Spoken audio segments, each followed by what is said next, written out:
আর আমার আজ বার্থডে। রাত 12টা বাজতে আর কিছু মিনিট আর আধা ঘন্টা মিনিটের মতো বাকি আছে। আর বেলুন তো আমি বাবার কাছ থেকে দুটো ফুলিয়ে নিয়েছি।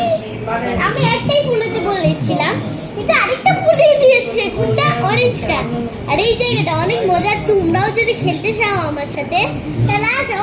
আর আমি একটা খুশির ঘটনা পাতে বলি, আছে আমার বার্থডে। কত বড় খেলনাটা কিনে দিয়েছে আমাকে, গিফট বলও আছে। তোমরা দেখবে কত বল আছে, 100টা। চলো দেখাই। এই দেখো কত বড় একটা জিনিস। আমাদের রুমে খেলছিলাম কিছুক্ষণ আগে, মা বাবা বললো যে এখানে আনতে। আমি তো আনলাম আর দুটো বেলুন। আর কত বল। লাইক সাবস্ক্রাইব করে